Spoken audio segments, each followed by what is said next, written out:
भील प्रदेश सांस्कृतिक महासम्मेलन में आज हमारे पुरखों की शहीदी स्थल पर पधारे हुए आप तमाम गणवीरों को मेरा क्रांतिकारी जोहार। साथियों, जो लड़ाई हमारे पुरखों ने आज से लगभग 100 वर्ष पहले शुरू की थी, उसके घाव भले भर गए हो, लेकिन वो सपना आज भी हमारी आंखों में जिंदा है। और वो सपना था भीलिस्तान का, भील प्रदेश का, अपने राज का। और 100 साल पहले वो सपना हमारे पुरखों ने देखा था और उसी सपने को पूरा करने के लिए आज आदिवासी परिवार आप सबके साथ मिलकर के आगे लड़ रहा है। और उसे यकीन है कि वो अपने पुरखों के सपने को पूरा करेगा। साथियों, जो लड़ाई फिलहाल चल रही है, अभी जो बात यूसीसी की हो रही थी, समान नागरिक संहिता की चल रही थी, हम सब लोग जानते हैं कि ये जो समान नागरिक संहिता का जो लोग दावा कर रहे हैं, जो कह रहे हैं कि एक देश में 2 कानून नहीं चलेंगे, उन्हें ये जानना होगा कि इस देश का जो पूरा का पूरा ढांचा है वो विविधता से भरा हुआ है। उसमें बहुत अलग अलग किस्म के लोग हैं, अलग अलग जातियों के लोग हैं, अलग अलग धर्मों के लोग हैं। हमारा देश एक गुलदस्ते की तरह है। उसे ये लोग चाहते हैं कि सिर्फ उसे नारंगी कलर में बदल दिया जाए, आरएसएस की शक्ल में बदल दिया जाए, और ऐसा हम होने नहीं देंगे। वो चाहे कितनी कोशिशें कर ले, वो चाहे जितनी भी ताकतें लगा ले, वो यूसीसी लागू नहीं कर सकते हैं। और जिस दिन उन्होंने यूसीसी लागू किया तो हमारे पुरखों ने एक नारा दिया था, वो नारा था उल गुलान जिंदाबाद। हमारी वो उल गुलान की जो लड़ाई है उस यूसीसी के खिलाफ भी जारी रहेगी। लेकिन साथियों, उस यूसीसी के साथ साथ कुछ और खतरे हैं जिसको भी जानना यहाँ पर बहुत जरूरी है। यहाँ पर अभी राजस्थान, मध्य प्रदेश, गुजरात, महाराष्ट्र, झारखंड तक से साथी आए हुए हैं। मैं आपको बता दूं, पिछले महीने हमारे देश की सरकार एक अधिनियम लेकर के आई है और उसे पिछले हफ्ते कैबिनेट में पास करने की बात कही जा रही है। वो कह रहे हैं कि आपका फॉरेस्ट कंजर्वेशन अमेंडमेंट बिल, मतलब वो आपका जो है जंगल का संरक्षण अधिनियम के नाम से एक बिल आ रहा है 2023 के नाम से।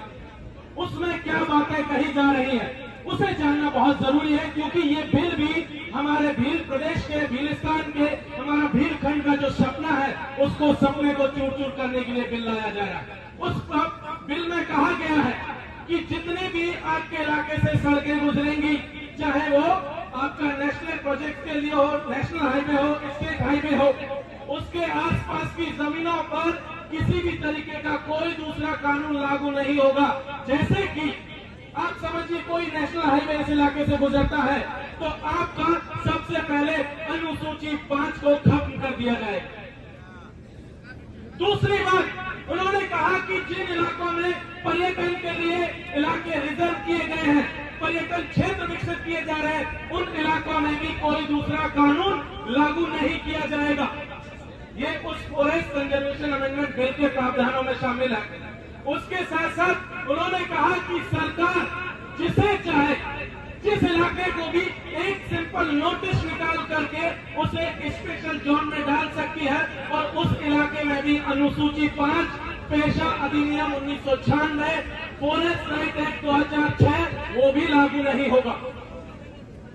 आप समझिए, ये जो खतरा हमारे ऊपर ये फॉरेस्ट कंजर्वेशन अमेंडमेंट बिल के नाम से आ रहा है, ये खतरा भी हमारे ऊपर बहुत बड़ा खतरा है। साथियों, आने वाले सत्र में, जुलाई में जब पार्लियामेंट का सत्र शुरू होगा, उसमें इस बिल को पास कराया जाएगा।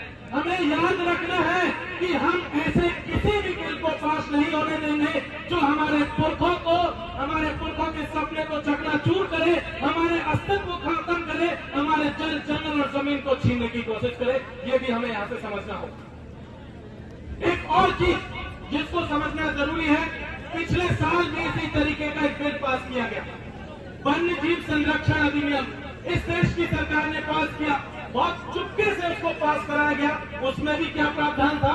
उसमें भी कहा गया कि जिन इलाकों को भी जंगली जानवरों के लिए रिजर्व किया जाएगा, उन इलाकों में भी आपका अनुसूची 5 से लेकर के पेशा, FRA, ये सारी चीजें लागू नहीं होंगी। हुआ क्या उस एक्ट के आने के बाद? लगभग 18 जोन पूरे देश भर में रिजर्व आइडेंटिफाई किए गए, जिसमें एक एक जोन में हजारों एकड़ जमीन है। उसे कह दिया गया कि इसे हम वन्य जीवों के लिए रिजर्व करेंगे, और जैसे ही उन इलाकों को रिजर्व किया जाएगा, आप मान लीजिए उन इलाकों में जो आदिवासी रह रहे हैं, जो बाकी लोग रह रहे हैं, उन्हें भी वहां से खदेड़ दिया जाएगा।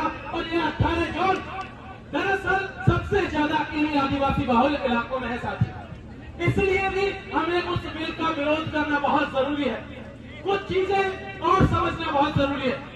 अभी हम लोग लगातार देख रहे हैं कि जिस तरीके से आदिवासियों के सम्मान के साथ खिलवाड़ किया जा रहा है। हमने देखा सीरी में क्या हुआ, एक आदिवासी व्यक्ति के ऊपर पेशाब किया गया RSS के लोगों के द्वारा, बीजेपी के नेताओं के द्वारा, और उसको मैनेज करने के लिए एक दूसरे व्यक्ति को ले जाकर के मुख्यमंत्री भवन में उसके पैर धोए गए। दरअसल हमें पैर धुलवाने की जरूरत नहीं है, हमें जरूरत है हमारे जो संवैधानिक हक है उनको सुरक्षित करवाने की इन RSS और बीजेपी के लोगों से। ऐसा मत सोचिए कि कांग्रेस इनसे बहुत दूर है, दोनों एक ही थैली के चट्टे बट्टे हैं, दोनों में कोई भेद नहीं है। एक नागनाथ है तो दूसरा सांपनाथ है, दोनों जहरीले हैं। इन दोनों से हमें बचने की जरूरत है। हुआ क्या? फॉरेस्ट राइट एक्ट 2006 में आया, उसके तहत कहा गया कि आदिवासियों को जमीन पर पट्टे दिए जाएंगे। पिछले साल दिसंबर का जो सेशन हुआ था पार्लियामेंट का, उसमें कहा गया था कि पूरे देश में से मात्र 19 लाख आदिवासियों के जो एप्लीकेशन आए थे, जो दावे किए गए थे, उन्हीं को पट्टे जारी किए गए। इस देश में आज की तारीख में लगभग 12 करोड़ से ज्यादा आदिवासी, उसमें से 19 लाख को उन्होंने पट्टे दिए हैं। हम जानते हैं कि जिन लोगों के पास पट्टे नहीं है, उनके साथ वन विभाग किस तरीके का बिहेव करता है, सलूक करता है। जिस दिन चाहता डंडा लेकर के खदेड़ने निकल पड़ता है। सुप्रीम कोर्ट का भी 2019 में वर्डिक्ट आया हुआ इस मामले में। उन्होंने कहा है कि जिनके पास भी पट्टा नहीं है, उन्हें अपनी जमीनें खाली करनी होंगी। अब आपको तय करना है कि गेंद किसके पाले में रहनी चाहिए, कमल कांग्रेस के पाले में कि हमारे पाले में। अगर गेंद हमारे पाले में रहेगी तो यहाँ से एक वादा करके जाइए कि राजस्थान के भीतर, मध्य प्रदेश के भीतर और आगामी सालों में जब गुजरात में चुनाव होंगे, तब इस राज्य का, मध्य प्रदेश का, गुजरात का मुख्यमंत्री आदिवासी होना चाहिए। हमारी सिर्फ एक ही मांग है कि अगर आदिवासी मुख्यमंत्री नहीं बना तो हम इन दोनों को जड़ से उखाड़ देंगे। इनके इनको हमने पिछले 75 सालों से देखा। 75 साल किसी के लिए भी बहुत ज्यादा होते हैं, किसी देश के लिए भी बहुत ज्यादा होते हैं। और 75 साल बाद भी आज हम मानगढ़ में बैठ करके अपने पुरखों के सपने को पूरा करने की लड़ाई लड़ रहे हैं। इसका मतलब यह है कि इन्होंने हमारे साथ धोखा दिया। जो लोग हमारे में से उठ करके उस तरफ चले गए, उन्होंने भी यही बदमाशियां की कि वो उस तरफ के जाकर के रह गए।